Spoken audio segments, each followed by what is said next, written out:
The internet has influenced the way we all speak. If you don't believe me, answer this question. Have you ever used the following words or phrases? Drip, rent-free, glow up, cap, no cap, or capping? If you answered yes to all four, or like myself, you've been influenced by the internet, and if you answer no to all four, well done, you speak English correctly. In this video, we're going to dive into how the internet has influenced the way we speak English, and in particular, how TikTok has influenced the way we speak English. Let's get into it. So before going any further, it's important to highlight the influence of African American Vernacular English, or AAVE, on TikTok English. If we take words and phrases like cooked, it's giving, rent-free, period, these are words and phrases that come from African American Vernacular English and have been popularized by African Americans and are now trending words and phrases that TikTok speakers use or internet speakers use. I won't go into much detail about African American Vernacular English in this video, but if this topic interests you, I'll link a video up here. In essence, a lot of vocabulary, grammatical structures, and intonation used by internet speakers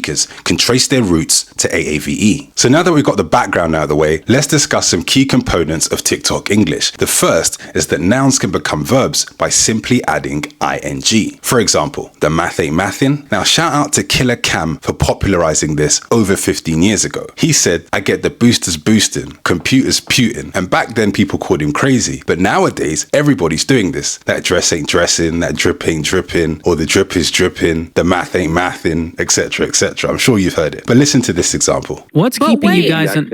I'm so confused. The math isn't mathing, because if I take if I do it at 4,200, which you said is on the low end, if I subtract rent, if I subtract the car, the charging, the insurance, the phone, the cable, the food, I still have $160 left. Don't get it twisted. You don't always have to add ing. Sometimes you can simply use the noun as a verb. For example, I'm gonna Google it. Now, the next interesting feature is the full pronunciation of an acronym: LOL, YOLO, and FOMO. I've even heard limfao, as in love my fucking ass off. Let me know down in the comments if you've heard this stuff before. I know it sounds crazy, but trust me, I've heard limfao in real life. Now, the third component I find super interesting because as an English speaker from the UK, there's a preference for American English and in particular African American Vernacular English when pronouncing certain things. In England, once upon a time, most people would have said schedule, right? As in, I want to schedule something, or I'm going to check the schedule. Now, everybody unanimously pretty much says schedule. And I think that's a result of consuming a lot of American content, listening to American music, and scrolling on TikTok, where we're exposed to American English primarily. Let me know if you think I'm bugging down in the comments below, but there are other examples of this too. There's also a preference for using a D as opposed to a T when it's in the middle of a word. Now, usually in London especially, we speak with a glottal stop. So a word like water would become water, and American English would be something more like water. So the T is a D, like a soft D. Well, now in English, we're starting to adopt that even here in the UK, and this is something that I've heard globally as well. When I speak to other people who speak English who may not be from an English-speaking country, let's say Brazil or Colombia, there's a tendency to adopt the American way of speaking, and I think that's a result of all the content that they've consumed. But again, happy to be corrected. Let me know if I'm bugging down in the comments below. Speaking of Americanisms, I think slang has become a lot more global, as in it's more homogenized. Once upon a time, somebody from Albuquerque, New Mexico would have exclusive slang, and somebody from Peckham in South London would have slang that only they really understood. Now, I'm not sure that's necessarily the case. I think teens from both sides of the world can communicate easily using the slang that they do. That doesn't mean that each region doesn't have their regional slang that's exclusive to them, but I think now slang is a lot more global than it's ever been before. But again, happy to be corrected. If I'm bugging, let me know down in the comments below. One thing is true though, I, at 15 or 16, certainly wasn't using the same slang as somebody in Upper East Side New York, whereas today, a 16-year-old in London probably communicates very easily with somebody from that part of the world using the same sort of slang. And I think it's as a result of consuming content on TikTok and communicating with people all over the world on Instagram, YouTube, etc. But again, if I'm bugging, let me know down in the comments below. I think this is true. So moving on to the fun part of the video, let's discuss 20 words and phrases that you're likely to hear amongst TikTok speakers. So the first is Riz, which essentially means charisma, charm, or the ability to charm. Let me put it in a sentence. That guy has Riz. You can also call that guy the Rizzler. The second is it's giving, which essentially means it's really good. We can put it in context like, that outfit is giving. The hair is giving. The third is no cap, which essentially means no lies told. So I can say, I went out with that girl yesterday, no cap.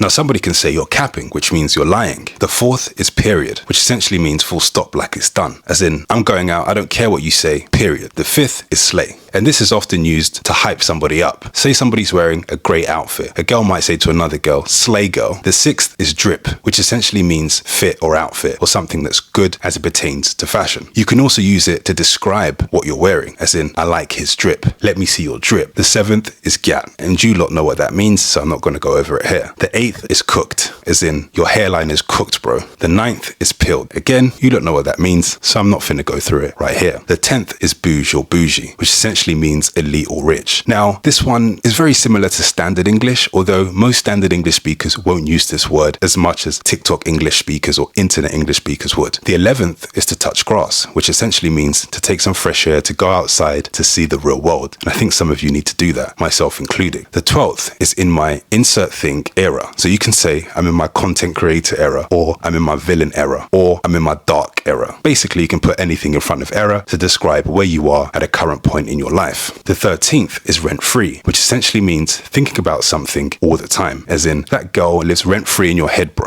The 14th is sus, as in suspicious. You know, that outfit's a bit sus, bro. That tank top's a bit sus, bro. The 15th, bussin', which essentially means really good, as in that outfit is bussin', or that car's bussin'. The 16th is savage, and this describes somebody who shows no regret or guilt for what they've done, as in that boy's savage. The 17th, to spill tea on something, which essentially means to gossip or to talk about something. She was spilling tea on her ex. 18th, vibe check, which means you've passed the vibrational check, the energy check, the wave check. You're on the right wavelength. So did she pass the vibe check? That's essentially saying, was she a good person? Did she have good energy? The 19th, salty, which basically means bitter, right? Why you salty, bro? Why you hating? The 20th, one of my favorites, glow up, as in that person had a glow up, you know? They're looking good. I'm happy about it. Feel good for my man. And there you have it, 20 popular words and phrases used by TikTok English speakers. If you think of any more, let me know down in the comments below. Also, while you're there, let me know what you think about TikTok English generally down in the comments below. If you enjoyed this video, go and check out my other video where I discuss African American Vernacular English, or AAVE, in more detail up here. Don't forget to like this video and subscribe to the channel if you haven't already. I'll see you in the next one. Peace.